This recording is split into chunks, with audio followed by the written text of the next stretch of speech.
Bismillahirrahmanirrahim. Assalamualaikum warahmatullahi wabarakatuh.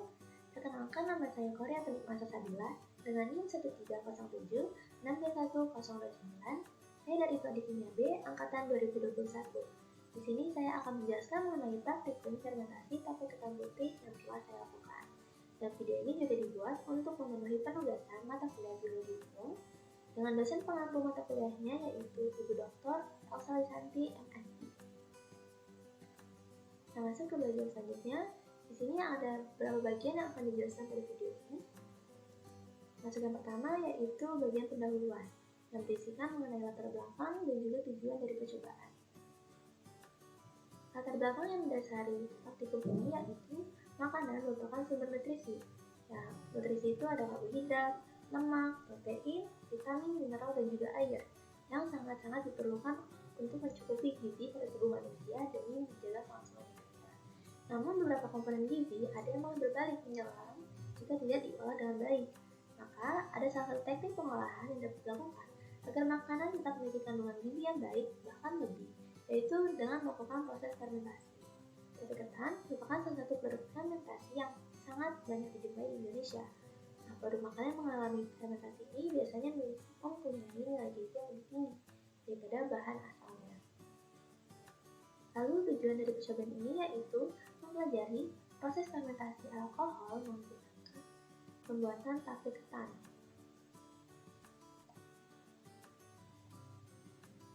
Selanjutnya ada landasan teori. Nah, di sini mengenai tentang fermentasi. Fermentasi sendiri merupakan suatu proses terjadinya perubahan kimia pada suatu substrat organik melalui aktivitas enzim yang dihasilkan oleh mikroorganisme. Nah, prinsip dasar dari fermentasi ini adalah mengaktifkan kegiatan mikroba tertentu dengan tujuan untuk mengubah sifat bahan agar dihasilkan sesuatu yang lebih bermanfaat. Nah, perubahan tersebut karena di dalamnya ada proses fermentasi, yaitu jumlah mikroba nanti diperbanyak dan digiatkan metabolismenya di dalam bahan. Nah, untuk fermentasi ini tuh termasuk respirasi anaerob, di mana dalam prosesnya tidak memerlukan oksigen.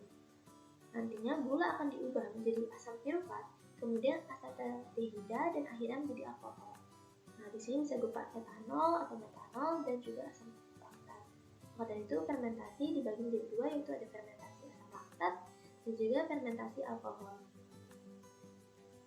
Selanjutnya, karena saya membuat fermentasi tape ketan putih, di sini tape ketan putih merupakan hasil fermentasi dari bahan dasar beras ketan putih atau dengan nama latin Oryza sativa glutinosa yang kemudian ditambahkan dengan ragi tape. Mikroba yang terdapat dalam ragi tape ini berasal dari golongan kapal, hamir, dan juga bakteri seperti Endomycopsis sp, Saccharomyces sp, Hansenella sp, dan Candida sp. Nah, tape ini tuh memiliki rasa yang manis, sedikit asam, dan juga beraroma alkohol. Fermentasi juga terjadi karena adanya aktivitas mikroba yang mengubah kati menjadi gula, lalu sebagian gula itu akan diubah lagi menjadi alkohol dan komponen pelapor. Nah, untuk faktor-faktor yang akan mempengaruhi pembuatan tape ini yaitu suhu, waktu, keasaman, oksigen, dan juga ragi. Selanjutnya masuk ke metodologi. Untuk yang pertama ini ada alat dan bahan. Alat yang digunakan itu ada panci atau dandan dan juga kompor. Di fungsi nanti akan mengukus beras ketan, lalu ada sendok nasi, nampan atau tampah, dan juga 3 buah wadah atau flash.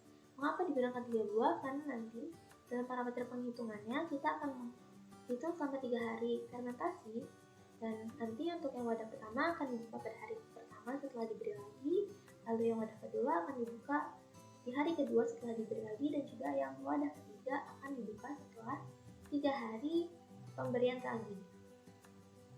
Lalu untuk bahan-bahan yang dibutuhkan itu ada beras ketan putih, dan juga ada daun pisang, serta ragi tape. Ragi tape ini nanti dihaluskan. Nah, untuk cara kerja, mari kita simak video. Langkah pertama yaitu cuci beras ketan hingga bersih. Lalu, beras direndam air bersih selama 1-2 jam.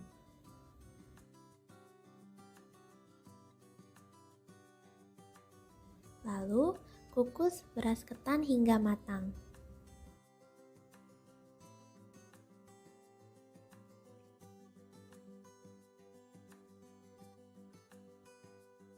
Kemudian, setelah ketan matang, pindahkan ke atas nampan yang telah dialasi daun pisang.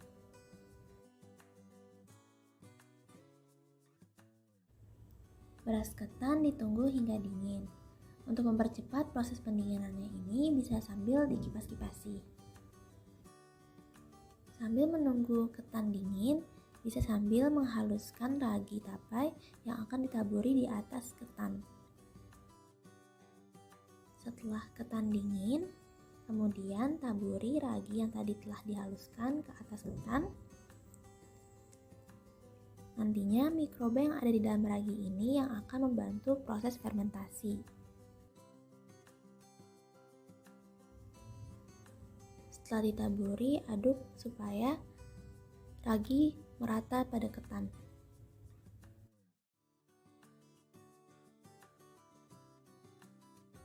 Ketan kemudian dibungkus kecil-kecil dengan daun pisang.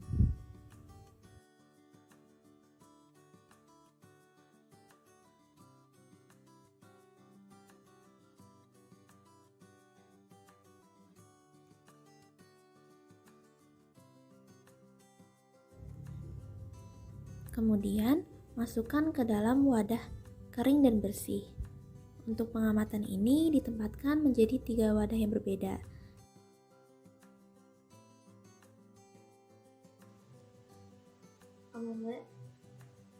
Kemudian setelah dari video tadi, dapat kita dapatkan hasil pengamatan dan juga pembahasan. Untuk tabel pengamatannya di sini menggunakan parameter yang diamati yaitu tekstur, rasa, aroma, dan juga kadar air. Untuk sebelum diberi lagi, itu teksturnya lengket dan juga sulit diaduk. Nah, untuk rasanya sendiri tidak ada rasa khusus, sama seperti beras ketan yang tidak dicampur apa-apa. Untuk aroma juga sama, tidak memiliki aroma khusus, dan juga kadar air itu tidak ada. Lalu untuk setelah diberi lagi pada hari ke-0, tidak jauh berbeda dengan yang tadi sebelum diberi lagi, yaitu teksturnya lengket atau sulit diaduk, dan juga di sini rasanya agak sedikit berbeda, yaitu sedikit masam. Nah, ini terjadi karena telah diberikannya ragi di dalam ketan. Lalu untuk aroma sendiri tidak ada aroma khusus dan juga kadar airnya tidak ada. Lalu untuk setelah diberi lagi pada hari pertama, teksturnya ini berubah menjadi lebih lunak. Untuk rasanya di sini menjadi asam.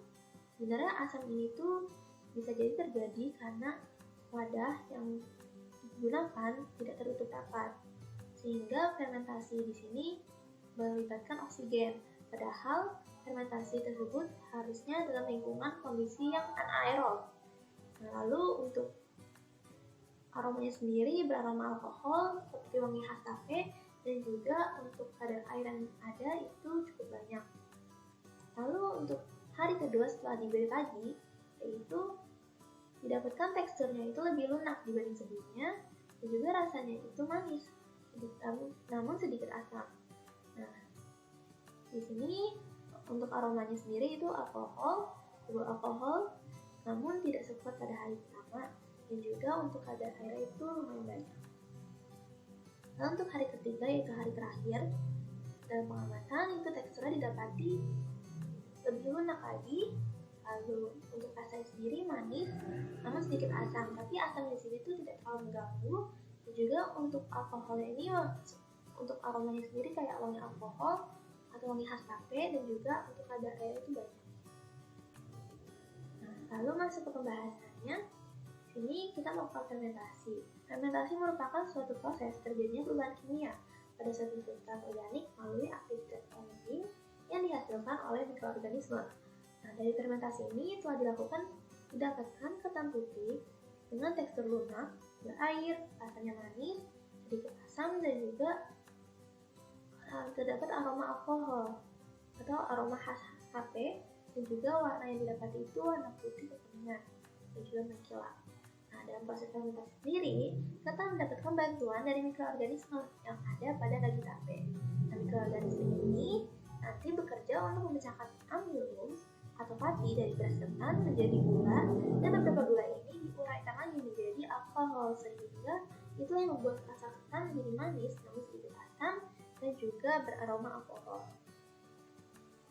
Lalu di sini ada reaksi yang terjadi dalam fermentasi. Nah, di sini adalah fermentasi alkohol. Reaksinya itu glukosa atau di sini beras ketan putihnya dipecahkan menjadi 2 etanol, 2 karbon dioksida dan juga 2 ATP atau energi. Lalu kita masuk ke bagian terakhir dari video ini, yaitu kesimpulan. Untuk kesimpulan di sini saya sudah bagi menjadi poin-poin. Nah, untuk fermentasi ini dapat berlangsung karena aktivitas dari mikroba yang digunakan untuk fermentasi. Nah, di sini mikroba didapati dari ragi tape. Ragi tape yang digunakan ini dalam golongan hamir atau yeast. Nah, untuk fermentasi harus dilakukan dalam kondisi anaerob atau tanpa oksigen. Karena bila tanpa oksigen,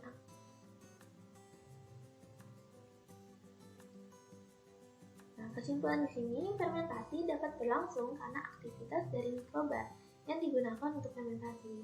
Nah, mikroba ini didapati dari ragi tape. Ragi tapenya itu yang digunakan dari golongan hamir atau yeast. Nah, untuk fermentasi sendiri harus dilakukan dalam kondisi anaerob atau tanpa oksigen. Karena bila terdapat oksigen akan menghambat proses dan akan mempengaruhi hasilnya pula. Dan hasil dari fermentasi tape ini didapati tape ketan putih dengan tekstur lunak berair, rasanya manis namun sedikit asam, tapi asamnya ini tidak terlalu mengganggu dan juga beraroma alkohol atau aromanya khas tape dan juga berwarna putih kekuningan menjual. Nah, untuk faktor-faktor yang akan mempengaruhi dari hasil pembuatan tape ini itu yaitu pengaruh oksigen, lama fermentasi dan juga kadar ragi yang digunakan. Nah, mungkin sekian video dari saya mengenai fermentasi tape ketan putih. Kurang lebihnya mohon maaf. Wassalamualaikum warahmatullahi wabarakatuh.